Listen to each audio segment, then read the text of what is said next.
आप सभी को सालों प्यार सलाम। मैं रेवरेंड डॉक्टर बिनी जॉन एक बार फिर से आपके समक्ष उपस्थित हूँ बिब्लिकल न्यूमरोलॉजी में आपका स्वागत करते हुए। आज मैं थोड़ा बाहर हूँ और इसलिए मैं थोड़ा सा अलग वीडियो बना रहा हूँ और एक छोटा सा मैसेज जो आप लोगों के लिए है। हालांकि न्यूमेरिकल होगा और जो भी मेरे पास है वो न्यूमेरिकल होता है और बाइबल की कुछ गहराइयों को, कुछ सच्चाइयों को, कुछ रहस्यों को हम है ना निरंतर खोजते रहते हैं और आप लोगों तक पहुंचाने का यत्न करते हैं ताकि आप लोग परमेश्वर के उस वचन को और गूढ़ रहस्यों को सीख सकें, जान सकें और समझ सकें। हम आज है ना एक चैप्टर पर बात करेंगे जो बहुत ही महत्वपूर्ण है और इसमें न्यूमेरिकल वैल्यू को भी हम देखेंगे कि ये न्यूमेरिकल वैल्यू क्या है। आप लोगों को याद होगा कि हमने भी पिछले दिनों वीडियो बनाई थी और उस वीडियो के अंदर हमने एक शब्द इस्तेमाल किया था जो हिब्रू के अंदर अहावा। अहावा का मतलब होता है प्रेम, यानी प्रेम जो है लव। तो वहाँ पर उसकी न्यूमेरिकल वैल्यू भी हमने बताई थी, उसकी न्यूमेरिकल वैल्यू क्या है और आपने उस न्यूमेरिकल वैल्यू को देखा और उसके साथ साथ हमने उसकी बहुत सारी गणना की और गणना करके हमने उसको बताया था। आप उस वीडियो को जा कर के देख सकते हैं।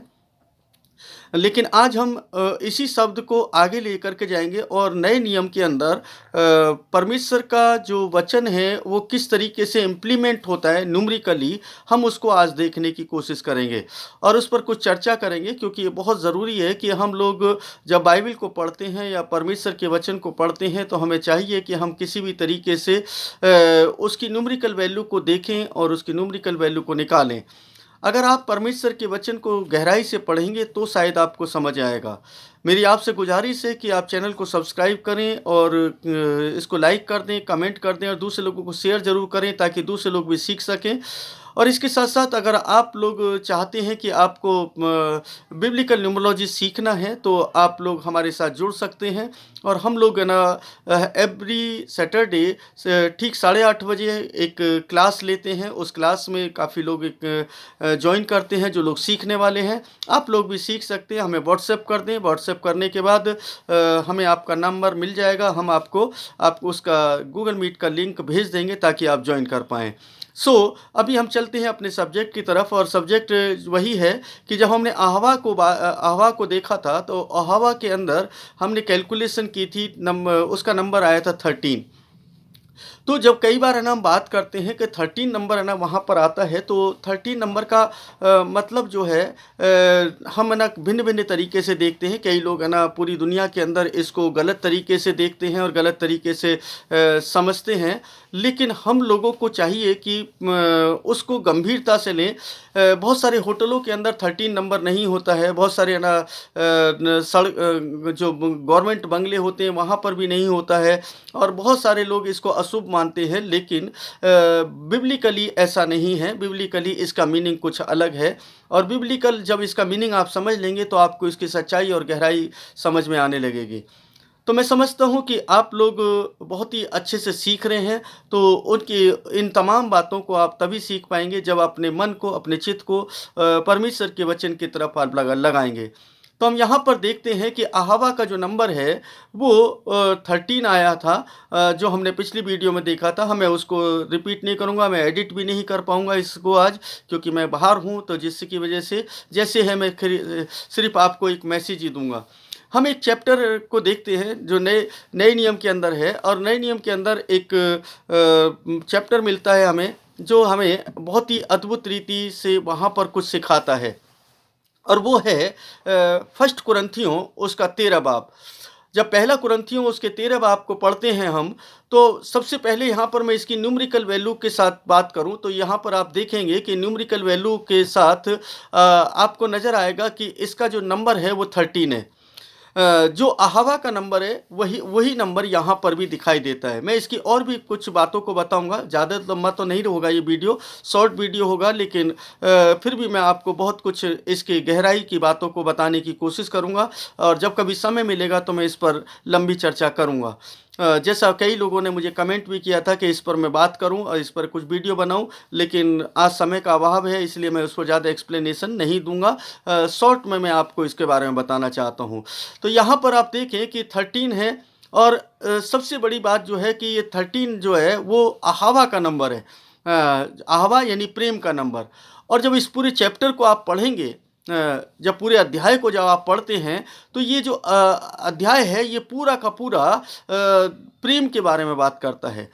यानी कि वही नंबर जो अहावा का है, सेम वही नंबर यहाँ पर नए नियम के अंदर रखा गया है। बाइबल के अंदर आप देखें कि बिल्कुल कितने करीने से, कितने सही तरीके से, सटीकता के साथ उन्हीं नंबरों का इस्तेमाल हुआ है बाइबल के अंदर, जो कि हमने अनदेखा किया था, लेकिन अब उसको धीरे धीरे करके हम समझ पा रहे हैं।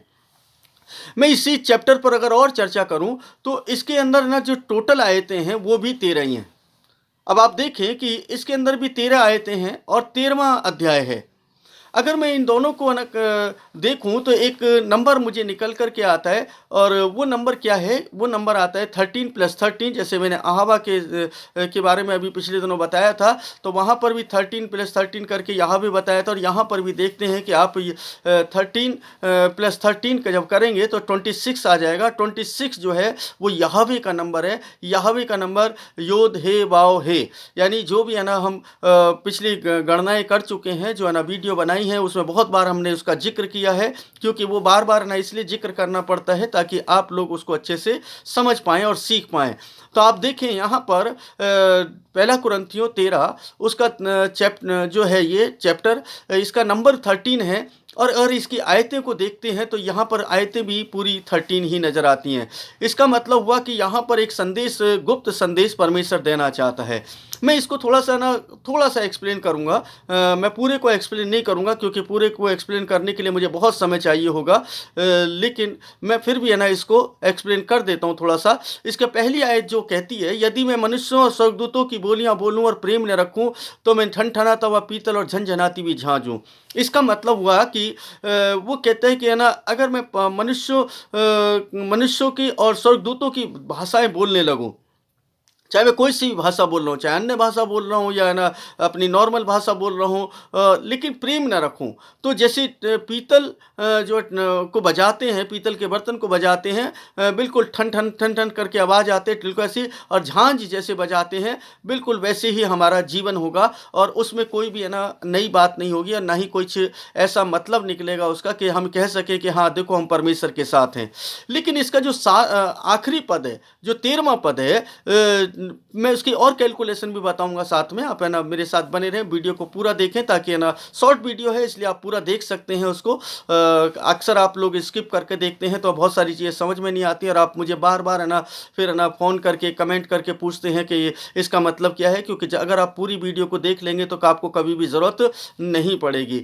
तो यहाँ पर 13 में लिखा है आखिरी में, यानी पहला जो पद है वो कहता है, यदि मैं मनुष्यों और स्वर्गदूतों की बोलियाँ बोलूँ और प्रेम न रखूं तो ठनठनाता हुआ पीतल और झनझनाती हुई झांझूं। और इसका 13वां पद कहता है, वो कहता है, पर अब विश्वास, आशा, प्रेम ये तीनों स्थायी हैं, पर इनमें सबसे बड़ा प्रेम है।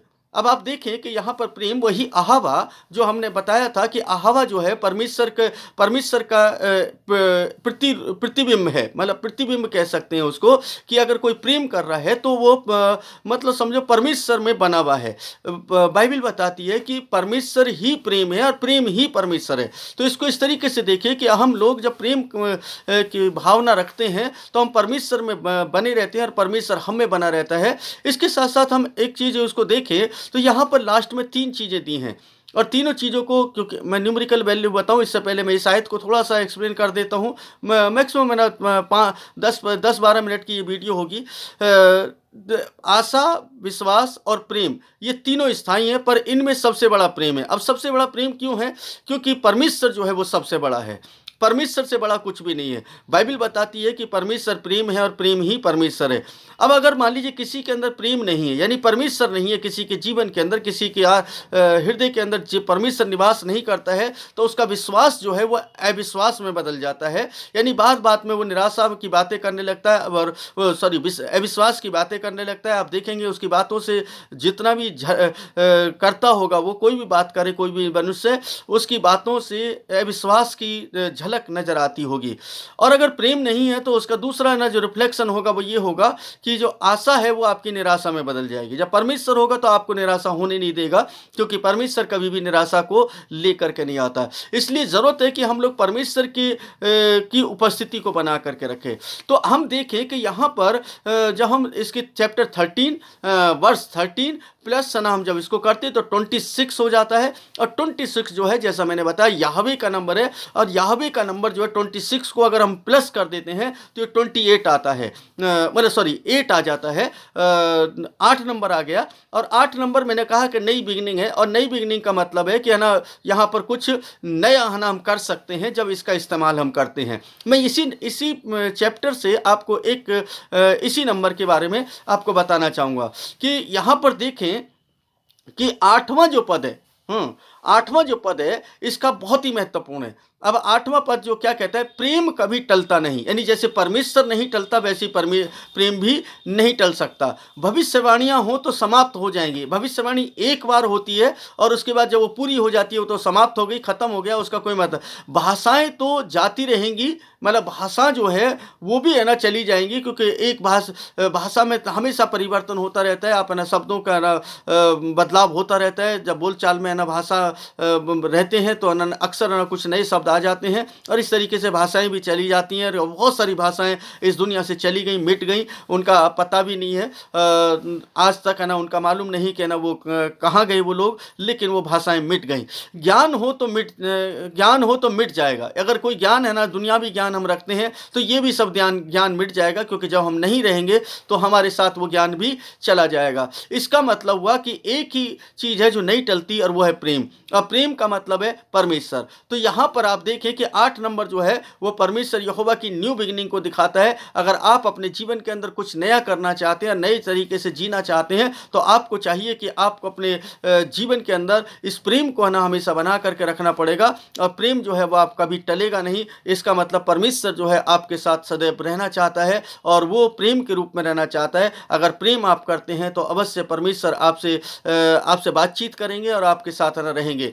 अब फिर हम कहेंगे कि कैसे बातचीत करता है, तो परमेश्वर जो है बातचीत करने का तरीका जो है उसका सबसे अच्छा तरीका ये है कि वो प्रेम हमारे जीवन के अंदर आ जाए। अगर प्रेम आ गया तो परमेश्वर से हम वार्तालाप कर सकते हैं। हम परमेश्वर से वार्तालाप क्यों नहीं कर पाते? क्योंकि हमारे अंदर प्रेम नहीं है। हम अपने आप को जांचें, परखें कि कितना प्रेम हम करते हैं, और जानते प्रेम जो है वो अनेकों प्रकार का होता है। देखिए आपका पति पत्नी का प्रेम होता है, माता पिता का प्रेम होता है, भाई बहन का प्रेम होता है, आप और दूसरे रिश्तेदारों के साथ हम प्रेम करते हैं, दोस्तों के साथ प्रेम करते हैं, मतलब भिन्न भिन्न प्रकार से। तो उस प्रेम को, और जो प्रेम जहाँ का है उसको वहीं पर रहने दें, क्योंकि अगर भाई बहन का प्रेम है, माता पिता का प्रेम है, पति पत्नी का प्रेम है, प्रेमी प्रेमिका का प्रेम है, या ना मान लो किसी रिश्तेदार का या दोस्तों के साथ प्रेम है, तो वो प्रेम जो है एक सीमा तक है, और आप उस प्रेम के साथ बंधे हुए हैं दुनियावी तौर पर, और वो है ना उसको वो प्रेम होना भी चाहिए। लेकिन अगर परमेश्वर का प्रेम नहीं है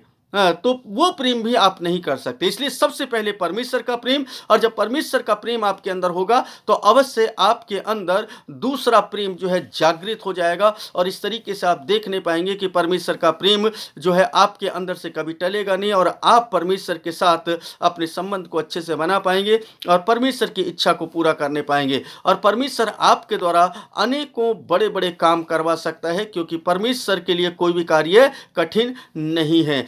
इसलिए जीवन को समर्पित करें, और इस बात को ध्यान रखें बाइबल जो है पूरी की पूरी न्यूमेरिकल है, और कहीं पर भी कोई भी ऐसी गणना नहीं मिलेगी आपको जहां पर नंबर्स नहीं आते हों, और वो नंबर्स को आपको सिर्फ कैलकुलेट करना आना चाहिए। और जब आप कैलकुलेट करेंगे तो आपको देखेंगे कि परमेश्वर कितना अद्भुत तरीके से पूरी बाइबल को सजा करके, एक एक आयत को, एक एक अल्फाबेट को उसने सजा करके रखा है।